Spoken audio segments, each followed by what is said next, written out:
Hello, everybody, and welcome to the Greening Your Grounds, an introduction to building your own rain garden webinar. My name is Jason Jabin. I'm the Environmental Stewardship Technician at the Bay of Quinte Remedial Action Plan.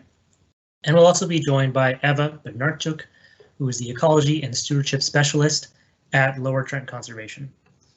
Just a few housekeeping things before we start. Depending on your connection,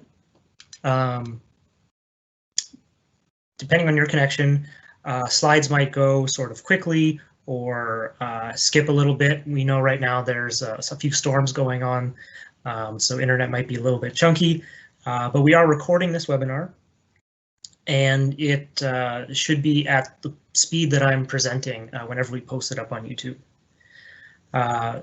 You can keep your books nearby. Most of you should have received the Greening Your Grounds guide. This is just an introduction, so we are not going to be going through the book per se, but I will refer to a few pages, so it might be fun to have it handy.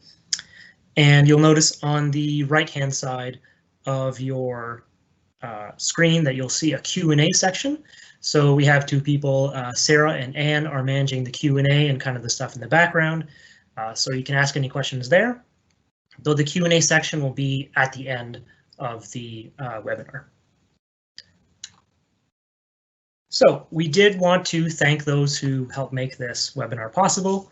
The Ontario Ministry of Environment, Conservation and Parks and Environment and Climate Change Canada provided funding for the Bay of Quinte Remedial Action Plan. And we'd like to thank Quinte Conservation for general support, and the Toronto and Region Conservation Authority provided the template for this presentation, which I modified for this evening. Also, though we are gathering digitally, many of us right now are gathering on land which is the traditional territory of the Anishinaabe, the Huron-Wendat, and the Haudenosaunee peoples. So who are we? In short, the Bay of Quinte Remedial Action Plan is created to address the environmental concerns which led to the Bay of Quinte being identified as one of the Great Lakes areas of concern. The current focus is working with partners, stakeholders, and the general public to reduce phosphorus levels in the Bay of Quinte. It is delivered locally by Lower Trent Conservation and Quinte Conservation. Lower Trent Conservation is a community-based nonprofit dedicated to protecting the environment and making the watershed a better place to live. It monitors watershed conditions, provides flood warnings, manages permits related to waterways and wetlands, educates the public, as well as manages several conservation areas, just to name a few of its responsibilities. So tonight we're going to start by talking very generally about how water travels so we're all on the same page. Then we're going to talk about the anatomy of a rain garden, and then the meat of the presentation is going to be the basics on how to build your own rain garden. Then Eva is going to come in and talk to you about the plants that you can put inside your rain garden, and then go through a step-by-step example on how she created a rain garden in her backyard. Then I'm going to address some common problems and questions that you might have when thinking about putting in a rain garden. And then I'm going to talk about the BQRAP rain garden rebate, which is a way that some of you might be able to get a $500 rebate for constructing your own rain garden, so stick around for that. And then at the very end, with whatever time we have left, we'll answer your questions in the Q&A period. So first off, what is a watershed? If you think of a watershed as a big bowl or a dish in the landscape, with the mountains and the hills being the top parts of the bowl, all the water that lands in the bowl travels over the land, ends up in the creeks and the rivers, and eventually all ends up downstream. In our case, it all ends up in the Bay of Quinte. Some of this water also soaks into the ground and becomes groundwater. It fills the spaces and the cracks between the fractured rock and the gravel, and sits in a place called the water table. If you have a well in a rural area, this is what you're doing when you build a well, is digging a big hole to tap into that groundwater. And this is a very natural process. In a natural cycle, which you see on the left of your screen, about half of the water that lands on the ground from rain or snow actually becomes that groundwater, soaks into the ground, it infiltrates into the soil, and 10% of it becomes runoff, which, as the name implies, is when water lands on the ground and then runs off and carries with it whatever's on the soil, and eventually, goes into the creeks and rivers, like I mentioned. On the right-hand side, you'll see an urban environment where you have buildings, parking lots, streets, lots of impervious surfaces. So instead of half of the water soaking into the ground, you only have about 15% of it, and half of that water becomes runoff, which can cause a lot of problems. If you think about a parking lot during a big rainstorm, what happens is the water just rushes off the parking lot, collects, the oils and garbage and pet waste, and goes into the sewer system, which could end up going straight into a waterway, carrying all that material with it, as well as sediments and other materials. And not only does this bring those materials straight into our waterways, it can also overload our municipal systems, which weren't really designed to handle these kinds of loads. So what ends up happening is that when it's dry, it's really dry because you don't end up having that recharge with the groundwater.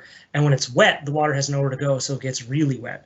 And what you end up having is flooding. So in Kingston, where I live, this just happened just earlier this year, a few months ago, where we had a big rainfall and water had nowhere to go because of all the impervious surfaces, and it ended up flooding the streets.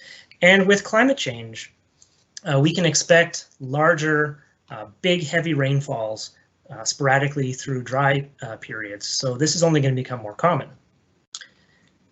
And you might think to yourself, well, we don't really have that much impervious surface. But if you look at this image from the Bay of Quinte, you can see Napanee, Belleville, Trenton, even Picton down there as these kind of white and gray areas. All of that is impervious surfaces. So anytime any water lands on that, it ends up going into those rivers and then ends up in the Bay of Quinte.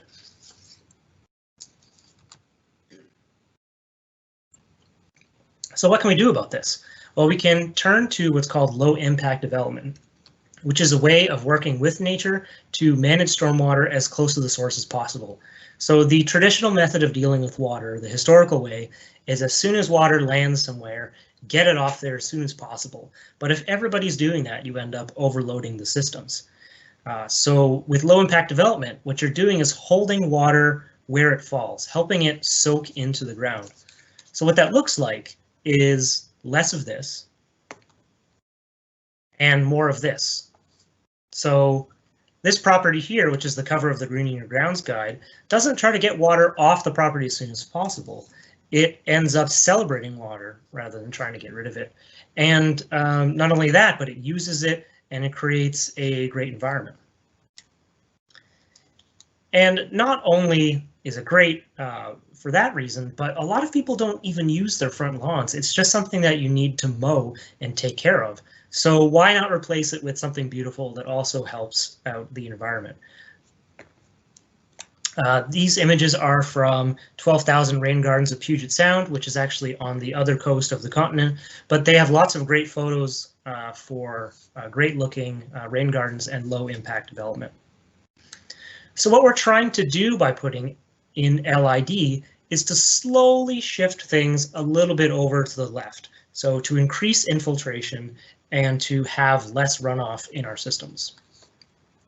So why try low impact development on your property? Well, it looks great, like I just showed you, and it feels great to have that green space on your property. Also, it can help you save money on water bills because you're not watering the lawn all the time, you're not mowing your lawn. Putting in some great landscaping can increase the value of your home by up to 15%. Not only that, but like I mentioned before, you're helping lower the strain on the municipal infrastructure by holding water in your property.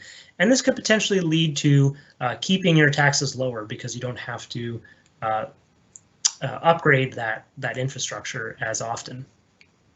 It can help improve water quality in your local water bodies, help reduce flooding and erosion, and like I mentioned before, can help reduce recharge groundwater. So in short, it helps your wallet out, it helps your city out, and it helps the environment. So what that looks like on an actual home, there's lots of different ways you can do low impact development. These are just some examples. One is by putting in permeable pavement, so a driveway that soaks in water rather than having it rush off.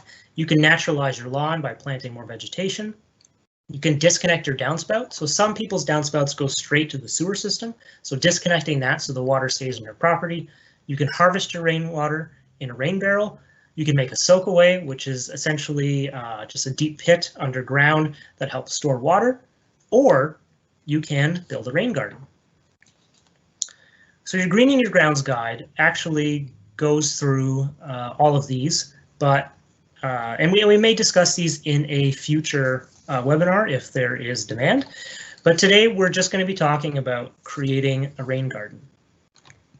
Now, before we go any further, I want to preface this section by saying that if you do end up doing your own research online or through various publications, you're going to see different recommendations for the depth of your rain garden, the size of it, what type of vegetation to put in there, what sorts of materials to use.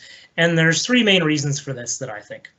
One is that different regions have different soils, as well as different weather patterns, which can alter the recommendations. So the recommendations for building a rain garden in Michigan, for example, is going to be very different than constructing one in Portland because they have different soils and very different weather. The second is that constructing rain gardens is still kind of new. It's not like people have been doing it for 100 years. So people's opinions change. 10 years ago, people thought you had to dig these gigantic pits, which is something we know we don't have to do anymore. And thirdly, it's gardening. If you're a gardener, you know that everyone does things differently when it comes to gardening. I have a plot at the community garden here. There's about 50 gardeners there. And if you look around at the plots, everyone's doing something completely different. And they're all more or less working in the same way, just people have different opinions on how things work. These are little ecosystems, right? So being off by 5% here or a couple centimeters there is not going to be the end of the world. Just think about the plants and think about the water and use your common sense and you'll be okay. Luckily, we do have the Greening Your Grounds guide, which is calibrated Southern Ontario, so we do have some good advice in there. So what is a rain garden? Well, the first thing you'll notice about a rain garden is that it's a depression. So usually when you're constructing a garden, you end up building it up with lots of soil, but you're creating a depression, and that is to capture water. You'll also see that it has amended soil, which we'll talk about later, and that helps the water soak into the ground. And then you have a variety of shrubs, water-loving vegetation. People like to put rocks in there. Mulch is another thing that you'll see in rain gardens, and we're going to talk all about that later. But the main thing to keep in mind right now is that you're creating a depression, and that water is not staying there. This is not a pond, right? The water is going to soak into your rain garden, into the ground within a day or two if you construct it properly. So this is a great example of a rain garden, which I believe is fairly young just based on what the plants look like. But it's a great example because the whole thing's in frame. And it also shows something that the last photo didn't, and that is your inlet and your outlet or your overflow. So your inlet in a rain garden is the area where water comes in, which can be from a driveway or your lawn or a downspout, like in this example here. And usually this is the highest spot of your rain garden, and it's armored by some rocks. The outlet or the overflow is the area where if your rain garden happens to fill, let's say you have torrential storms for 3 days, right? Your rain garden might fill up and the water needs somewhere to go. You want to direct that flow in a particular area. Usually it's not towards your house or your neighbor's property. It's usually where the water was flowing before you even constructed your rain garden, and it's often just towards the street. So if you have an extreme weather event, you are controlling where the water goes. And usually this is just nice and wide and flat to distribute the energy of the water, because if it's too thin or is too steep, then you're going to start having erosion problems. So the first thing you want to ask yourself when you are thinking about building a rain garden is, where do you want to locate it? We are going to go through an example here at the Lower Trent Conservation Office. And you'll notice in this photo that it's raining. That's the first thing you want to do is when you have a nice big rain, go out on your property, see where water is already going. Is it pooling somewhere? Is it running off your driveway? Is it icing your driveway or sidewalk during the winter? Go out there, look at the downspouts, look at where the water is going. In this image, it's very clear where the water is going and where the water is pooling and where your rain garden wants to be. You can build at other places, but this is definitely the easiest spot. One thing you can't tell in this photo is that the slope is actually quite gentle. Whenever you're building a rain garden, you want to be sure that the slope is between 1 and 5%. There's a way to calculate that in page 7 of your book, but kind of a quick, dirty way to do it is if you're on your property and think about if you're camping, would you pitch a tent there? If the answer is no, then it's probably greater than 5%, and you might want to look somewhere else for building a rain garden. This is the office, again, just an aerial view. I've denoted where that water was pooling with the blue oval in the bottom left-hand corner. And the yellow dots are the downspouts. So far this is looking like a pretty good spot. We have water pooling, we have a source of water from the downspouts. There are no trees nearby, which is good. You can build near a tree, but then you run the risk of running into tree roots.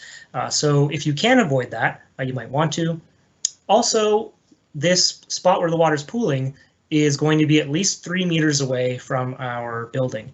And the reason for that is that if you build it closer than that, you run the risk of having water actually enter your basement. And we don't want to do that, right? We don't want to do any harm to your property. So keep at least 3 meters away from your building.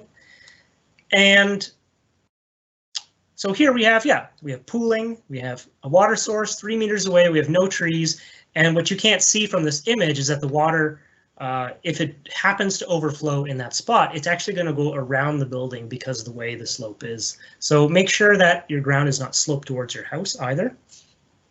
So far this looks like a great location for a rain garden.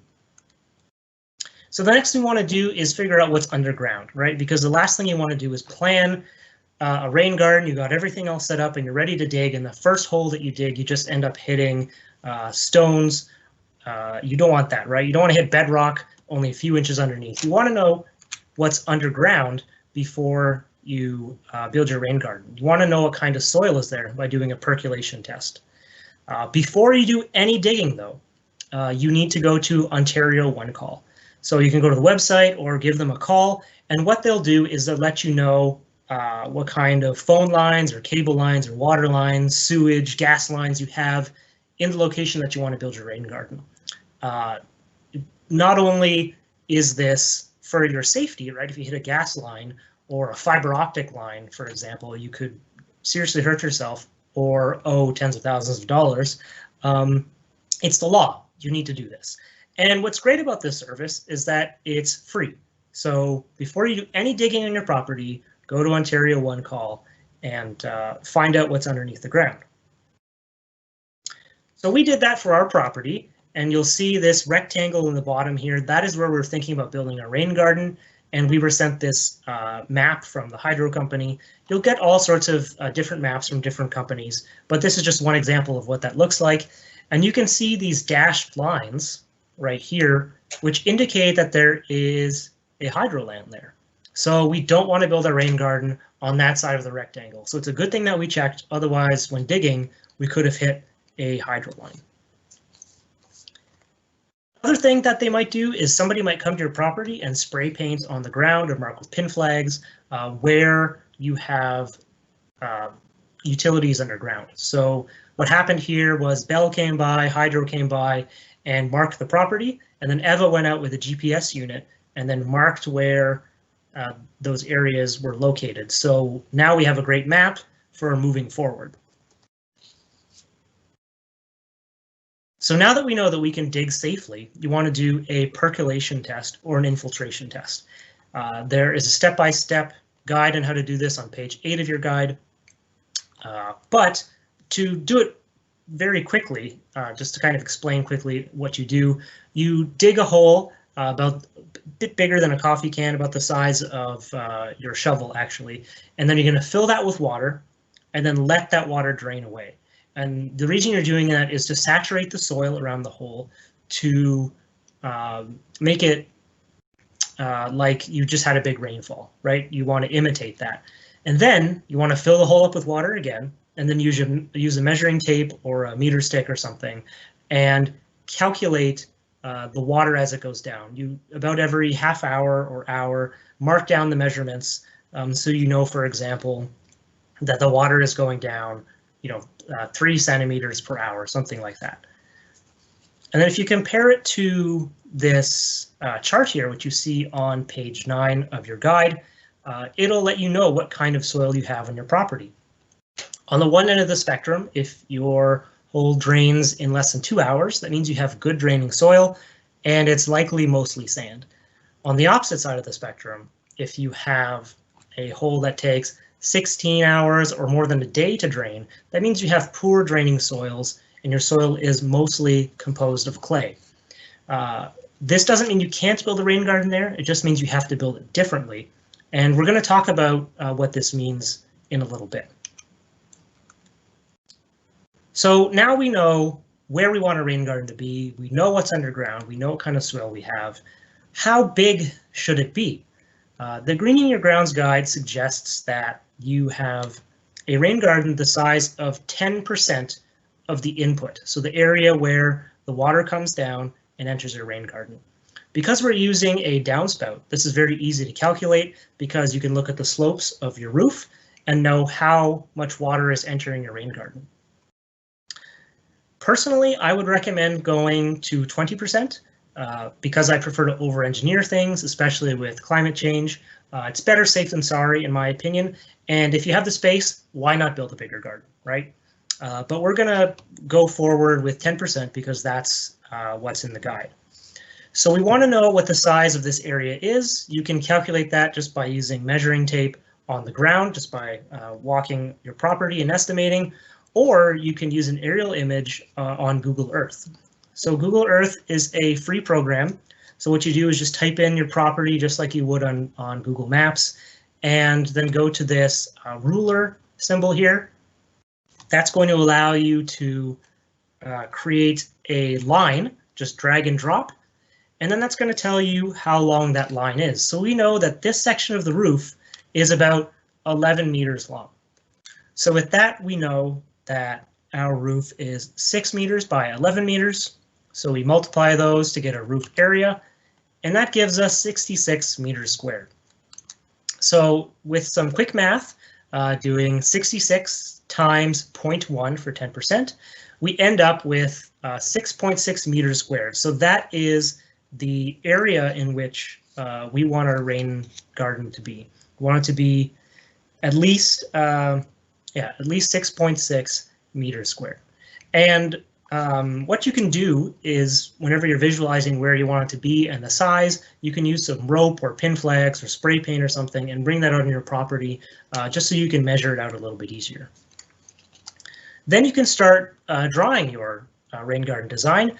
I've pulled together a few examples of people who built rain gardens in their backyards. Most of them, I believe, are from Southern Ontario, just to show you different ways you can do this. Simon here did this on Adobe on his computer. You can see he's using a grid, so he knows how large everything is, and he's indicated what plants he wants to use and where he wants to put them.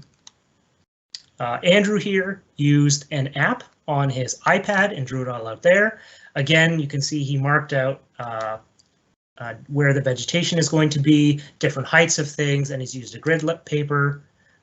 Jennifer here went for a different approach and used an aerial image, just probably from Google Earth, and then used little symbols to show where the inlet is, the outlet is, and all the different plants they're using.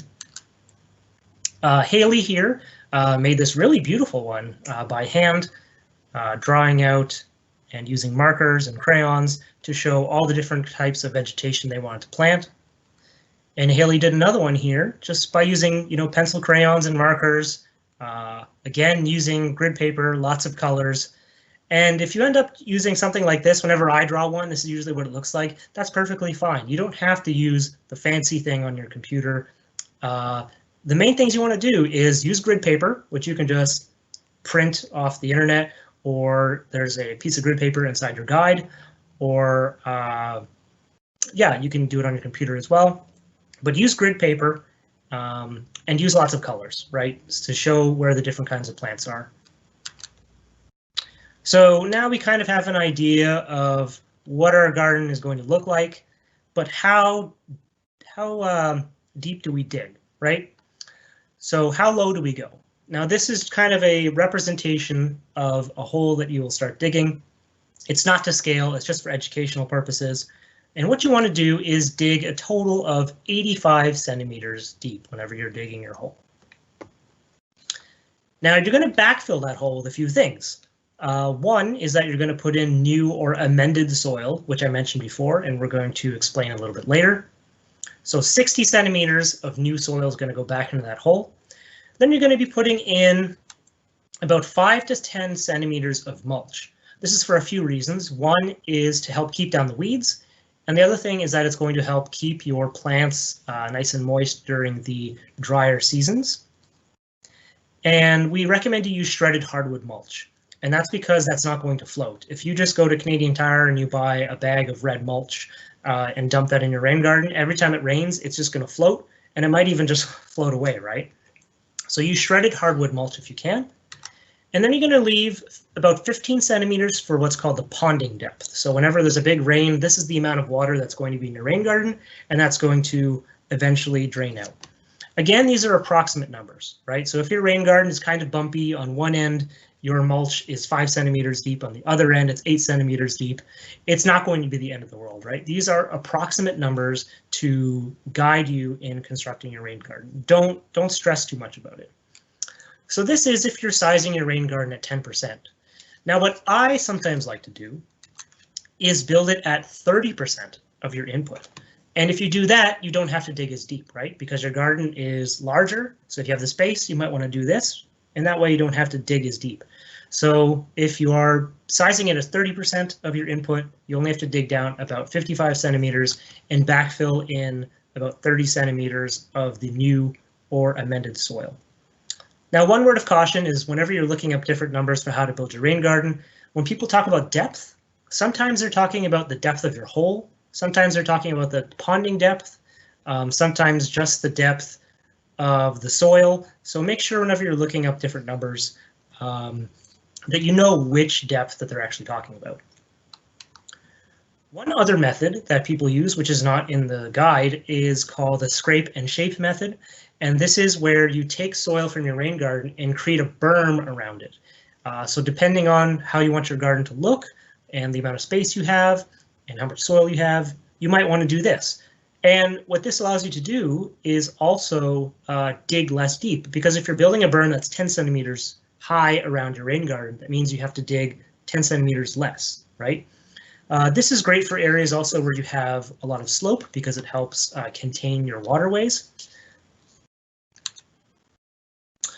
And one thing, no matter what your rain garden design, how big it is, the shape, the size, the depth, no matter what kind of rain garden you're putting in, you have to have a few things the same every time.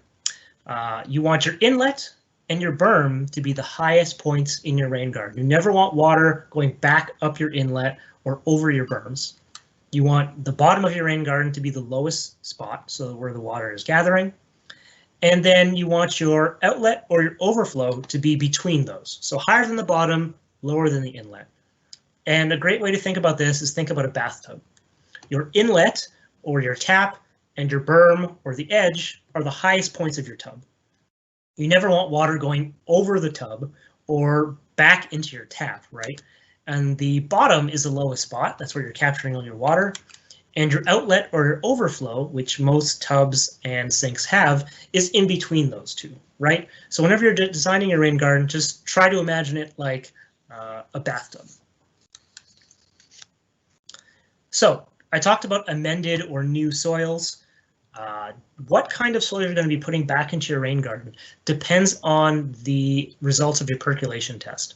So if you did your percolation or infiltration test and you ended up with good draining soil, so sand, sandy loam, or loam, you're going to take some of that soil, 60% of it, mix it with 40% compost, and then put it back in the rain garden.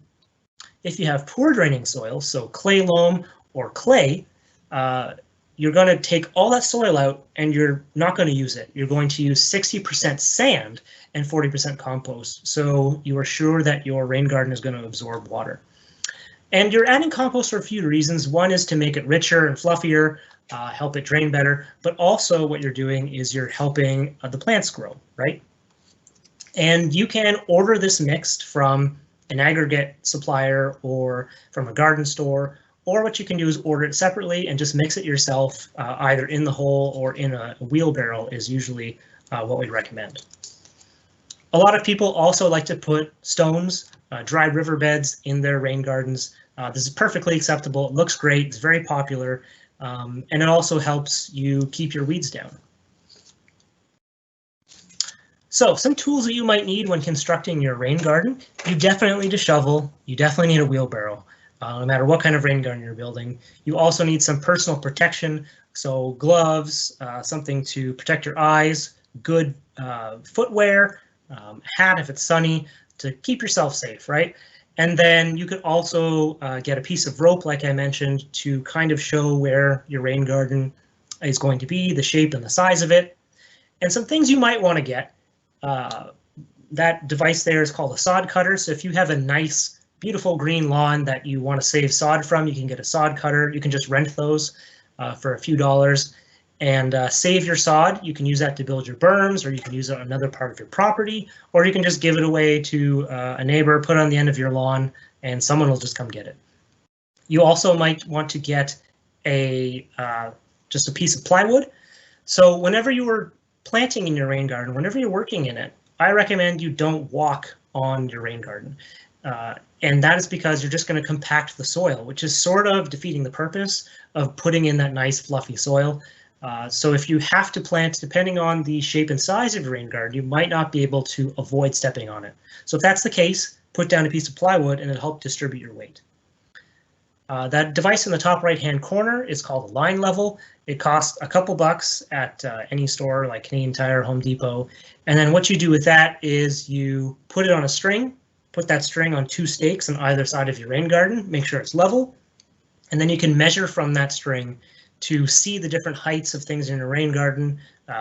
Is your berm actually higher than your outlet, for example? This is going to help you see that. And it's also really important if you're building on a slope. So now we're going to switch over to Eva, who is going to talk to you about some plants that can go inside your rain garden.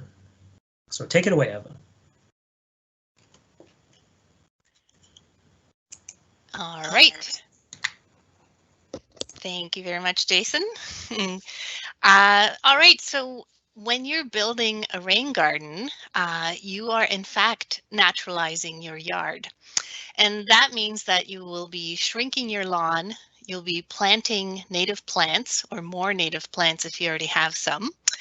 And in general, you will be increasing the biodiversity in your neighborhood. And another way of thinking about naturalizing your yard is to think of it as an act of ecological restoration, which is really empowering and a great thing to do. The photos here on the left-hand side show, someone's front yard, which had a pretty nice garden already. And when they sort of expanded it and put in a rain garden, it really becomes a showstopper. So it's a great thing to do. My own personal motivation for putting in a rain garden was to help sort of feed my neighborhood community. And I don't mean feed my, next door neighbors. It's more about feeding and sheltering all the living creatures in my town, in my neighborhood. So I mentioned native plants, and it's really important that we sort of get on the same page as to what native plants actually are. So very often, native plants are thought to be plants that were in a given location before settlers arrived and brought plants from other places. But I think a much more useful way of thinking about native plants is thinking of their sort of relationships that they have with other living things. So think of native plants as in terms of their biological interactions.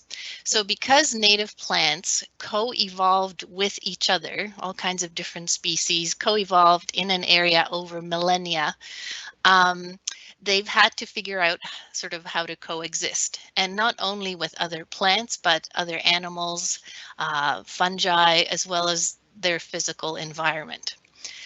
So they figured out those relationships and they interact together. And plants, of course, are primary producers. And what they do is something magical. They take the energy from the sun, the sunlight, and they make food with it. And all kinds of animals, including, moths and butterfly caterpillars, for example, will munch on those leaves. And what the plants are doing is passing the sun's energy up the ecological food chain, which is awesome. And again, they're interacting. And because they are interacting with other organisms, they are supporting more biodiversity than non-native plants.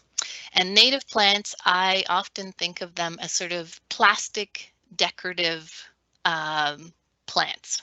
They were introduced to an area either intentionally or accidentally, and they don't actually interact very much with their environment and other species.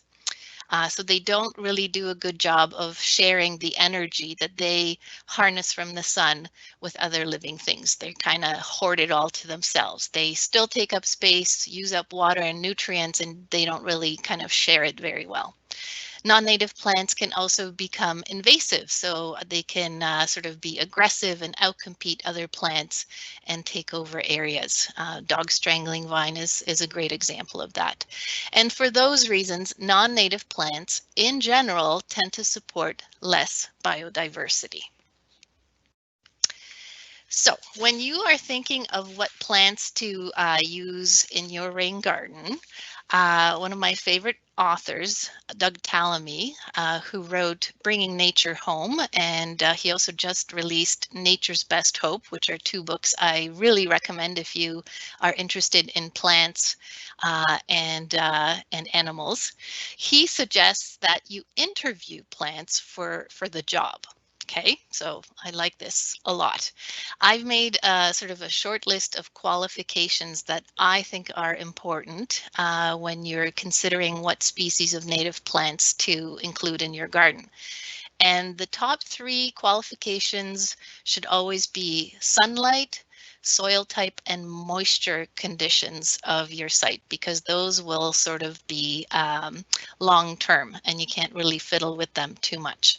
But aesthetically, you should also think about the size of the plants at maturity. So how tall and how wide will this plant get? Because when you're planting them, you want to sort of put the shorter ones around the edges so that you can see them, and the taller plants in the background. So you kind of have a layering effect. Another important qualifications, of course, the blooming period or continuous flowering. You want to, or it'd be great if your garden could sort of provide pollen, nectar, and just general plant material from early spring, say in May, even late April, all the way through until September or October. Another important qualification is the etiquette of a species. So plants are social creatures, and some of them can share a space, and others don't play nicely and they want to take over. And even native plants, some are more aggressive than other ones. So it's good to know if your particular species that you're interviewing for the rain garden job is going to play nice. Now, personally, my most important qualification for a plant is its contribution to the ecological food web. So what we just talked about, can this plant pass on the energy that it harnesses from the sun up the ecological food web and sustain all kinds of other critters? And there are a few groups of plants that Doug Tallamy sort of refers to as the powerhouse species. And these would be things like oaks, willows, and cherries, to give an example. And species in those groups sustain hundreds of different species of moth and butterfly caterpillars. And that's important because those caterpillars, they're basically little green sausages that get fed to birds, for example. So again, it's very important to include some of those powerhouse species that will sustain a lot of insects in the neighborhood. And the last qualification that is important to me and becoming one of my fast favorites is, I don't even know if this is a word, but I keep using it, eatability. Can I eat it? A lot of native plants produce fruit, seeds, nuts, vegetables, all kinds of plant tissues that are edible to humans. Some, of course, need to be treated, so do your research, but it's a nice addition to have in your garden. All right, so when you're doing your research, when you're interviewing your plants, they're not big talkers. So you will have to go and figure out what skills and qualifications they will bring to the job. Of course, books are a great resource, and I have here the top image is a page taken from Pollinators of Native Plants, and I guess it shows the site condition tolerances for wild bergamot. And I circled in red, that they tolerate a wide range of soil types, sun to part shade, light conditions.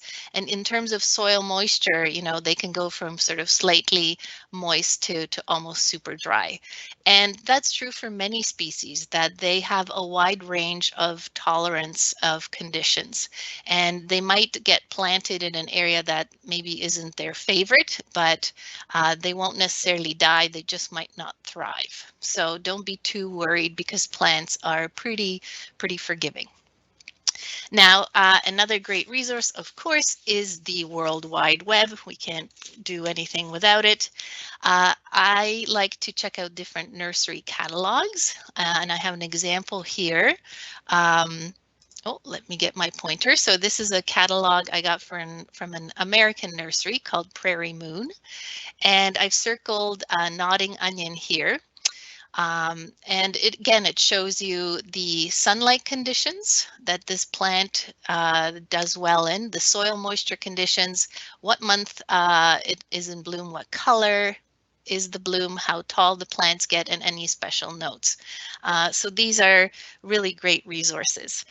I also like to just email or call up a native plant nursery and ask for suggestions. Those people really know their stuff. They're a great resource. You can also call me or a stewardship person at your local conservation authority and ask for some suggestion. And lastly, if you do all this research and you plant something and it doesn't do well, don't despair. Once the plant sort of goes to sleep, becomes dormant in the fall or early spring before it starts growing again, you can dig it up and transplant it, and it shouldn't hate you for it. All right, so now to the good stuff. Let's talk about some examples. So because rain gardens are not wet all the time, like this year we had a couple months of drought, and rain gardens are also not wet everywhere, in the rain garden. There are some high slopes or berms, and then there are some lower areas that tend to get more saturated. So you need to pick native species that sort of do better in those different conditions. So if we start on the left-hand side with the low and wet spots, I've picked a few of my personal favorites to share with you. The first one is marsh marigold.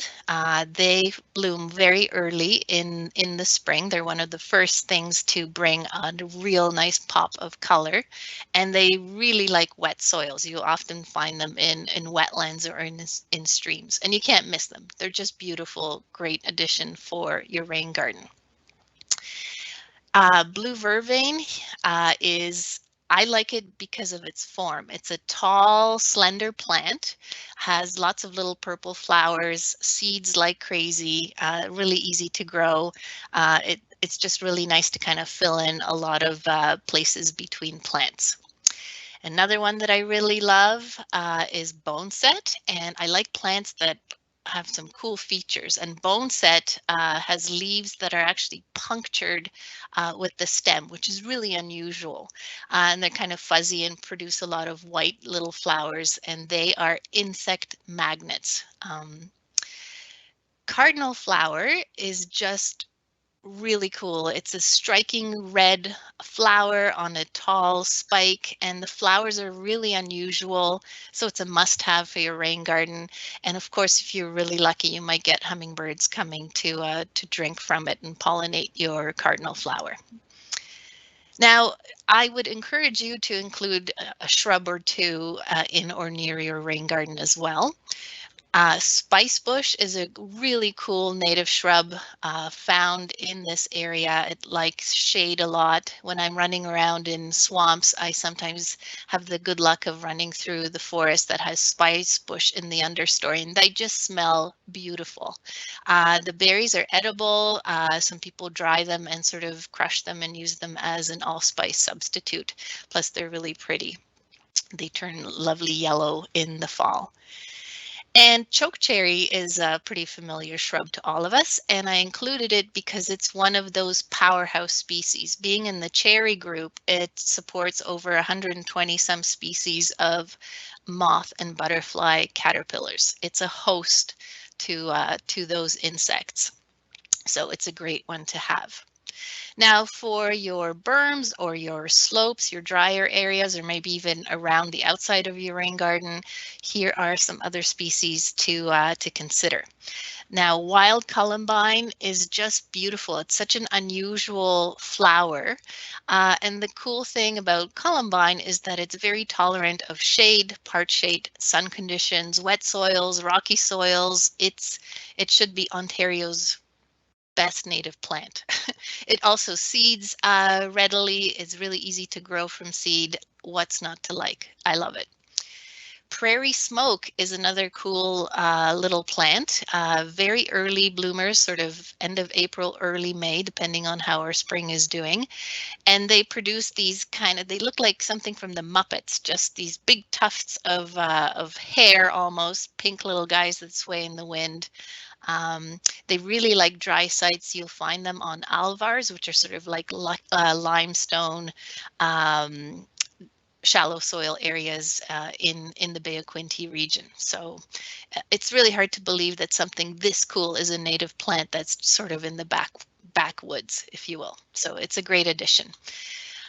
Butterfly milkweed. I think a lot of us are familiar with these. Not only are they great for monarch butterflies, but they're also, they have a big taproot and they're really drought tolerant. So a great plant to include in your drier sites.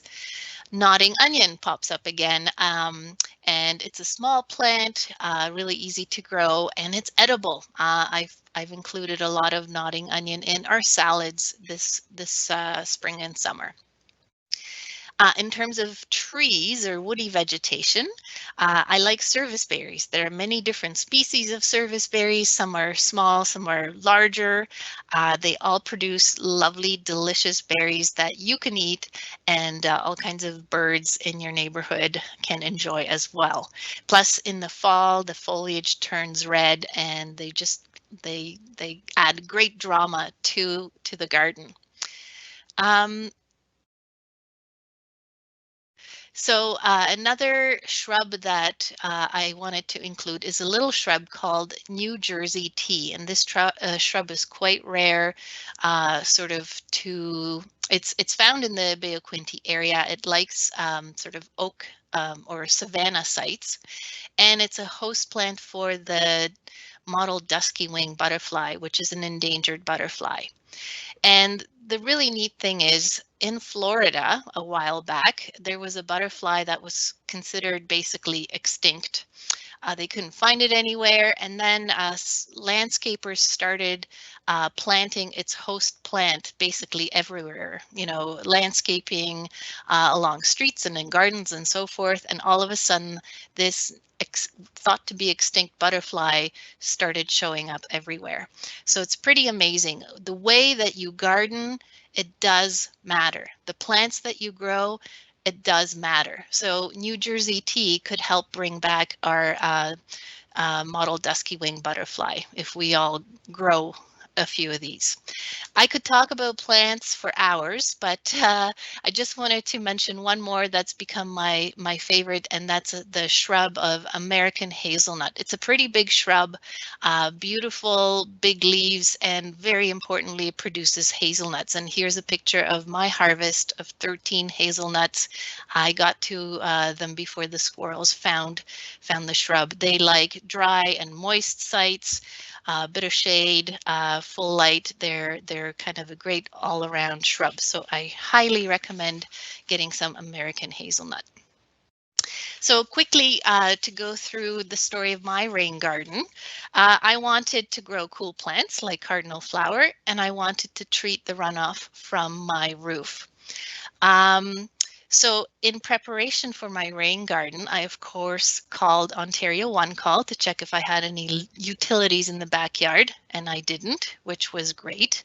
And then when it rained, I would go outside and watch what happened. And I very quickly realized that all the gutters were clogged with stuff, so I had to unclog them. And then I saw that the water would be sort of draining down this downspout underneath this walkway and sort of disappear under there. So what I decided to do is to connect the downspout to a rain barrel and have the overflow pipe from the rain barrel go under the sidewalk walkway and drain into the rain garden. I also tested my soil. I brought a soil auger from work home, and I found that I had sandy loam soils, and deeper down I sort of had a sandy clay mix. So in general, my soil was really well draining. I never saw water pooling anywhere. It was kind of soaking into the ground. I then used the Greening Your Grounds guide, and I figured out that sort of a quarter of my house roof and half of my garage roof were about 40 meters square in total. So my rule of thumb, 10% of that area was about 4 square meters. So I laid out with a garden hose sort of a circle that was about 4 square meters or a bit bigger. I ended up making my rain garden a little bit bigger. What I did then is I removed the sod, flipped it upside down, and I built berms around the edges of my rain garden. I kind of made 2 cells here that are connected. And I also added some, I dug maybe 50 centimeters down. I added some compost from the mushroom farm, mixed it all in, and I was pretty happy with that. When I was finished building the sort of the bones of the rain garden, I covered everything in a layer of wood chips. So maybe 12 centimeters thick, a few inches thick. And the mulch is great because not only does it sort of add organic material and keep the weeds down and so forth, but it also sort of makes it look nice as your plants are growing and establishing. It adds a nice sort of finishing look to your rain garden. Where the grass was touching the rain garden, I dug sort of little troughs to prevent the grass roots from growing into my rain garden. Save myself some headaches down the road. All right. So I planted plants that I had grown from seed or bought sort of in the lowest areas. And I also had to water them because I actually dug this rain garden over the May long weekend, which is right after that we stopped getting rain. So in order to establish the plants, I did water them quite a bit. I also added some accents like river stone for my inlet here, some limestone on the edges for walking on and just for kind of visual impact, as well as some logs and things to make my rain garden look pretty good. And this is what it looked like in the height of summer. It was a jungle. I think the plants really enjoyed the compost addition as well as my watering, and they thrived. And yes, I was successful in growing cardinal flower here, as well as swamp milkweed and boneset and blue vervain and turtlehead and all kinds of other things. So I was super pleased with how my rain garden turned out for a novice. This area of the garden was just a buzz of insect activity all summer long. It attracted a great diversity of insects. It was fairly quick to build over a couple of days. I did it all by myself, so I feel really accomplished. And every time it rains, I run out and I love to see the water kind of soaking into the ground. I love my rain garden. So a really important part, of course, of this is sourcing your native plants. So where can you find them? So here are some native plant nurseries that I'm familiar with. Natural Themes is in Frankfurt, located just north of Trenton, and B. Heisler there still has a wide variety of plants available. I checked with her. Especially for rain gardens. Grow Wild Native Plant Nursery is located in Omemee. Ontario Native Plants are in Hamilton, but they ship plants all over the place. I actually just got some shrubs from them the other day. Came in a beautiful box. They're looking great. Native Plants in Claremont are sort of towards the GTA. There's Green Up Ecology Park in Peterborough, Pine Needle Farms. There are probably others. And Lower Trent Conservation has an annual native plant sale, and you can order tree and shrub seedlings. They're bare root. You can also order potted saplings and wildflower kits. And you can start ordering in early November once we have the order forms live online. And then come May, June, you will be notified to come and pick up your plants. There are lots of other places, maybe church groups or garden groups will have sales that you can purchase plants at. And don't forget, you can collect seeds or order seeds and you can grow your plants yourself. I did that myself and I'm very happy with it. So I hope some of this was helpful for you. And that is it for my part. Okay, Jason, you are good to go. Okay. Thank you. Had some loading issues there, but I think we're good now. Just as I say that, it continues to load.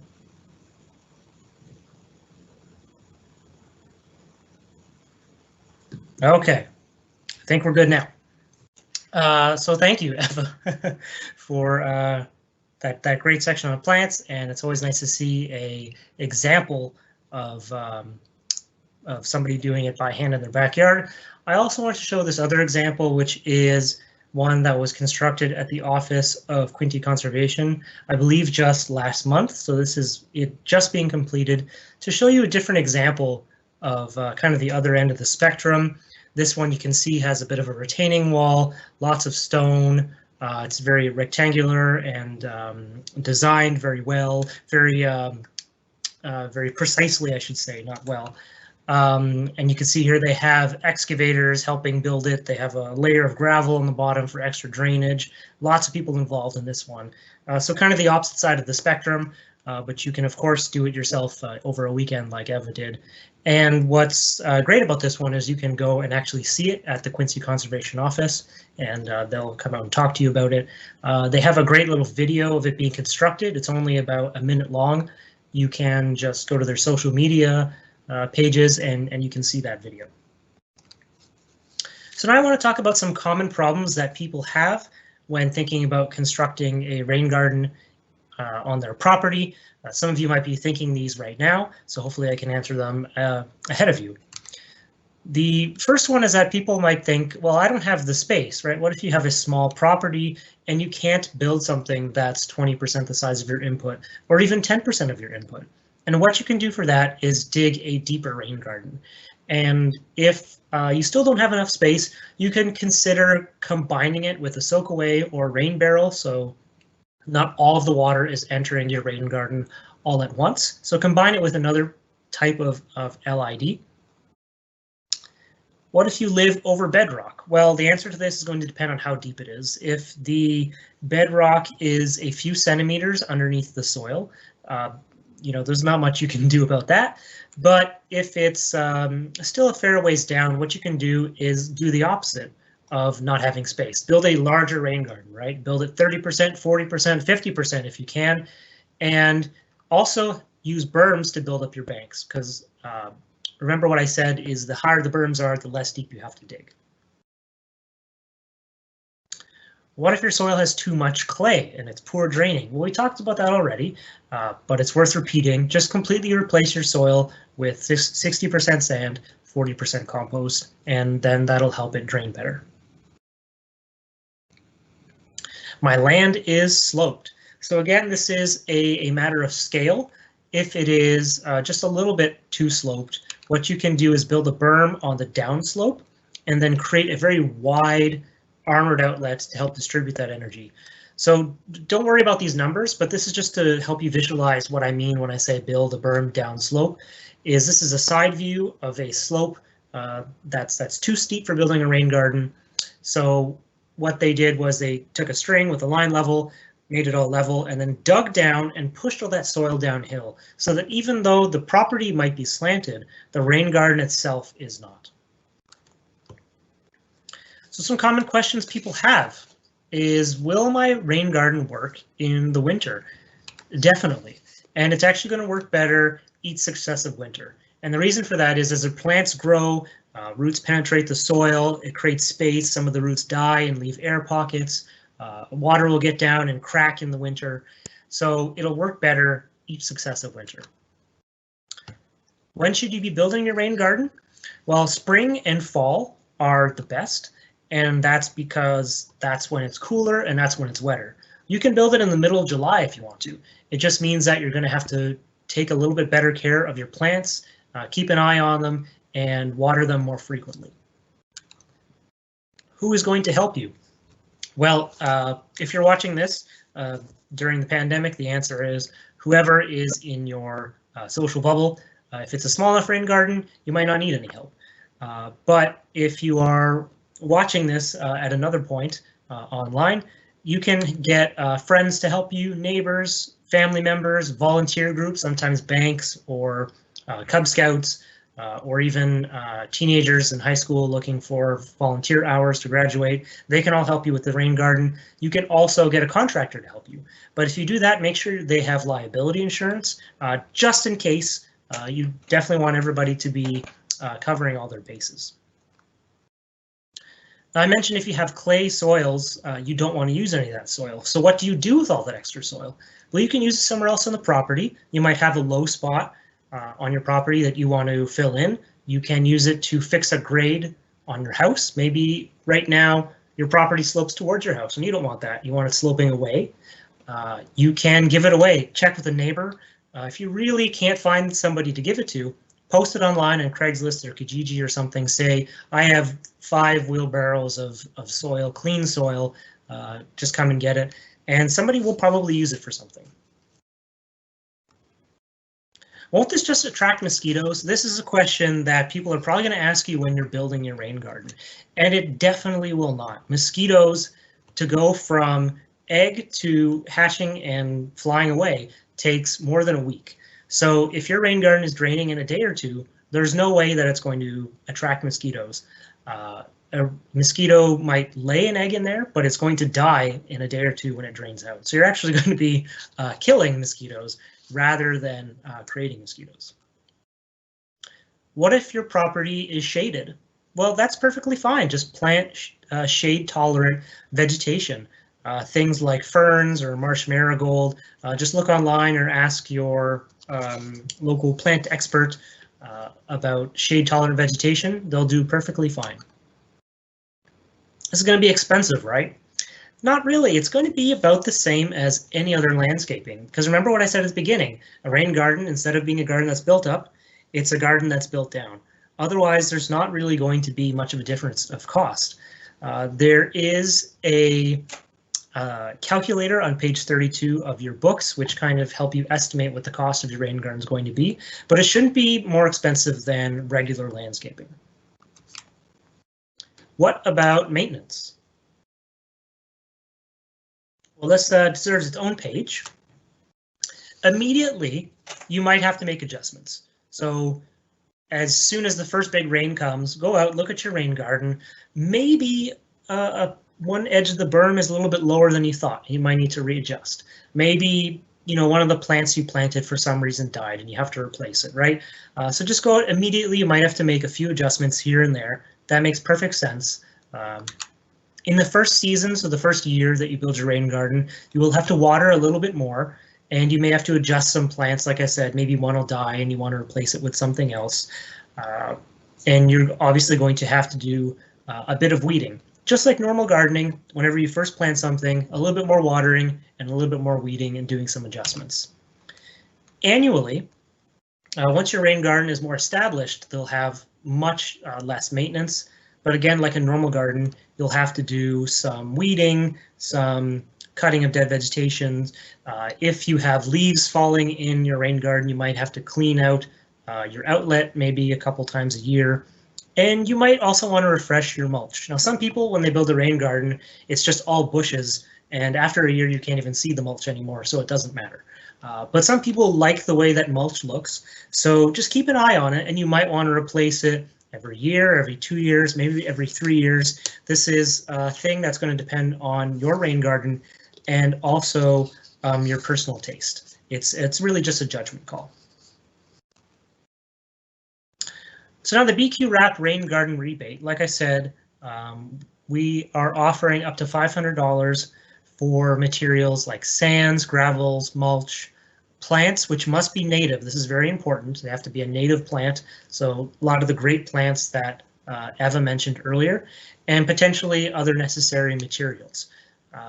There are some caveats to this. Your rain garden must be completed at least in part by March 2021, which we know isn't too much time, but we were hoping to be doing this pre-pandemic in person, but because we're doing it as a webinar, things were kind of pushed back. And when we say at least in part, you could build your rain garden and spend the money on the materials other than the plants, and then we can still help with that. And then later in the year, you'll have to fund your own plants, but you can at least build it in part. And it must be within the Lower Bay of Quinte watershed in an urban area. And obviously it is subject to inspection by someone like Eva or myself to make sure that the garden was actually constructed. So to give you an idea of the area that we're talking about an urban area south of the 401, so Napanee, Belleville, Picton, those sorts of areas. If you are thinking about constructing a rain garden and want to use the rebate, just get in touch with myself and we can talk about your location and potential designs and see if you qualify. So we're sort of wrapping up here. We're making good time. So we're going to do a very broad, quick summary of what we talked about. Where should I put my rain garden? Will you want to build it? The easiest spot is where water pools at least 3 meters from your house and on a gentle slope. That's the easiest way to do it. You can build it other ways too. How big should it be? It should be between 10 and 30% of your input size. How deep should you dig it? You should be digging 60 to 30 centimeters for soil, 5 to 10 centimeters for mulch, and about 15 centimeters for your ponding depth or your water. And what should you be putting in your rain garden after you dig it? You should be putting a 60-40 ratio of well-draining soil and compost, or a 60-40 ratio of sand and compost.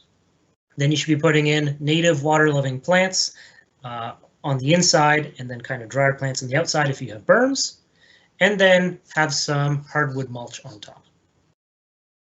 And no matter how big, call or click before you dig. It's the law, and it's free. There's no reason why you shouldn't be doing this. And don't forget, have fun with it, right? You should all look happy designing your rain gardens, be excited. As much as Eva loves plants, that's how excited you should be about building your rain garden. Think about plants that excite you, about designs that excite you. Have fun with it, right? And there's lots of different ways you can do it. These are just some examples of rain gardens, one built in a boulevard, one on a front lawn. The two on the left are in combination with other types of low impact development. So I believe these are both built with soakaways. So there's lots of different mixing and matching that you can do. And honestly, just go to Google and just go to Google Images and type in rain garden. You're going to see all different kinds of rain gardens, one that are all bushes, ones that are all flowers and grasses, ones that you can't tell it's a rain garden, one that people want you to know it's a rain garden, some that are amoeba shaped, rectangle shaped, all different types of designs. Just go on there and I can almost guarantee you'll be inspired to build a rain garden. And of course, use your Greening Your Grounds guide. If you don't have one of these, and you're watching this later, you can get in contact with the Toronto Region Conservation Authority and they can send you one. If you received one as part of this webinar, we also added in a little sheet of additional and local resources that we threw together, which tells you about rain gardens you could see in your area, people that can put in permeable pavement, places you can buy rain barrels, all that sorts of stuff, and includes an entire sheet of areas where you can buy native vegetation in the Bay of Quinte watershed. And again, if you're watching this later, just get in contact with us and we can send you a PDF of this sheet if you're watching this later. So the last thing before I get to questions, we did want to mention that we are sending out a participant survey. It should be sent by Eventbrite at 7:45, which is exactly right now. So if you don't see it, check your junk mail. It might be in there. It is only 9 questions. Most of them are drop-down boxes, and it should only take you 3 minutes at most. This is really important for us because it helps us know what worked, what you liked, what you didn't, and potentially other webinars in the future. And if you complete this survey before Friday, October 16th, so that's next Friday, you can be entered in a chance to win some Bay of Quinte remedial action plan swag, a nice bag, a long sleeve shirt, t-shirt, a mug, a book, and a hat. Those are very nice hats. So make sure that whenever you get that survey, please answer it. It's very important to us. Just why not do it as soon as this is over, right? Just get it over with and get entered for a chance to win this stuff. So now we're going to switch over to the question period. So we might have some questions in the Q&A section there. So I think how we are going to do this is that I'm going to stay on this screen and either Anne or Sarah is going to read out some of the questions and then Eva and I can do our best to answer them for you.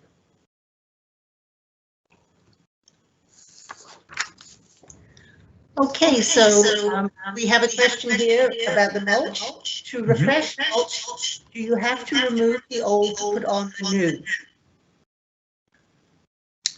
new? Eva, did you want to answer that one? I would love to answer that one.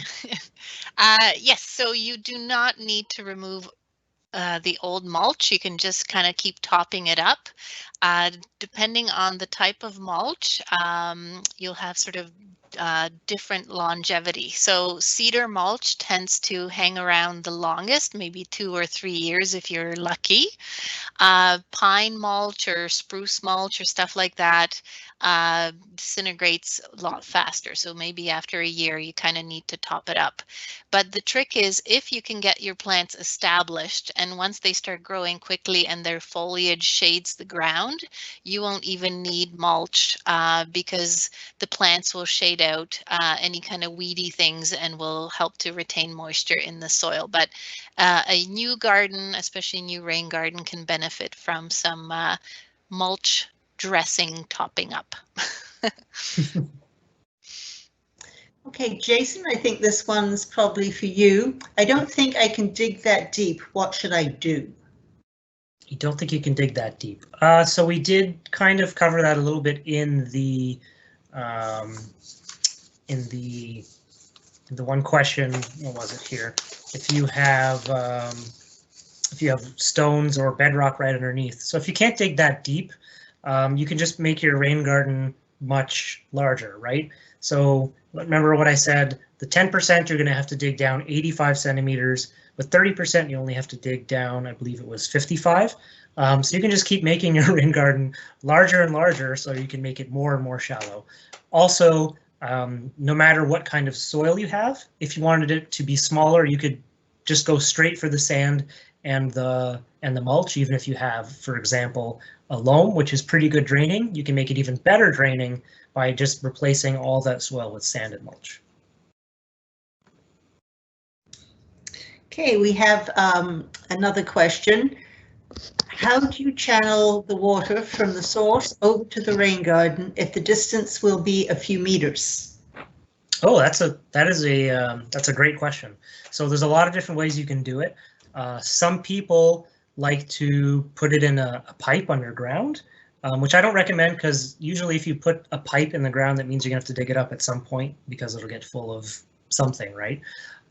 You can put in a dry rock bed. You can build a sort of like an archway, for example, and have your east trough go down the archway, so you can make it look quite pretty if you want. But what most people do is they create like a dry riverbed and just make it sunk it in, so whenever it's dry, it's not really going to be in the way. There's lots of different ways you can do this. Yeah, so I would recommend I'd recommend probably the dry riverbed, but you can do all sorts of things, just like extending pipes underground.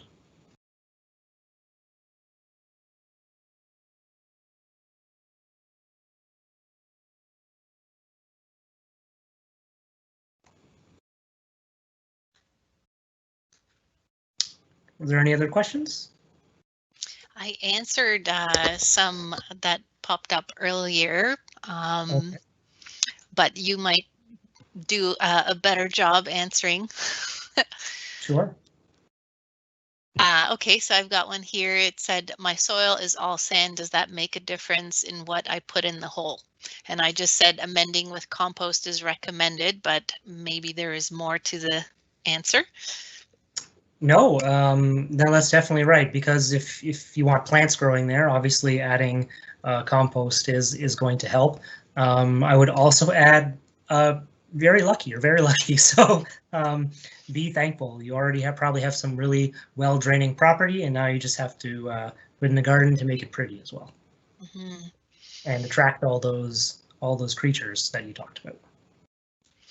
And I like Mary had asked, do I need a permit if this is changing the elevation of my lawn? So to be safe, I would say always check. Okay, it seems our connection is a little choppy right now. So I'll try one more question for Eva, and we'll see how that goes. My soil is all sand. Does this make You show me on one. Yeah, we just answered that, so we're good with that. Now the questions have gone. Uh-oh. Internet goblins. Mm-hmm. Well, it's nice that they waited almost till the end, right? Yeah. Yeah. So maybe. Yeah. Anne and Sarah are having some major internet issues. Okay, that's fine. So if there's any questions left, Eva, you can. Yeah, I think you were answering one about grading or elevation. Yeah, permits. So someone asked a really good question. So if you're changing sort of the elevation or the grading of your lawn, do you need a permit? So my response was that it's always best to check with your municipality in case there's some drainage sort of, grading issues that you don't want to be changing. But in general, you don't need a permit to build a rain garden, but always better just to check. Yes, I would agree with that exactly. I'd say it's unlikely that you would need one because you're really just gardening, but it's always safe to check. And was that the last question, you think? I think so. Let me just, yeah, I think so. Okay. I think that takes care of it. Okay, so I think our controllers in the back seem to be having some internet problems, but I think we answered all the questions. So what I'll just say. It seems that our internet is having a little hiccup. So this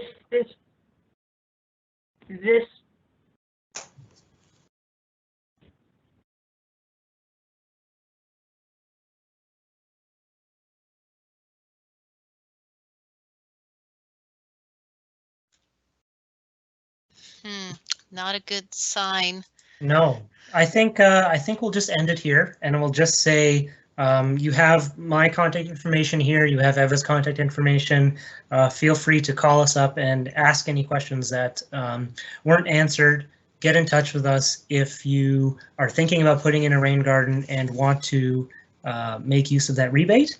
And otherwise, again, this is going to be posted online. So if there's any issues on your end, you'll be able to watch this back later. And thank you very much for joining us this evening. We appreciate it. And I had a lot of fun. Sure, Eva I had a lot of fun. Too. Yeah, first webinar ever. Really strange, but fun. Yeah, and please take a moment to answer that survey. So with that, I'll just say thank you and good night. Good night.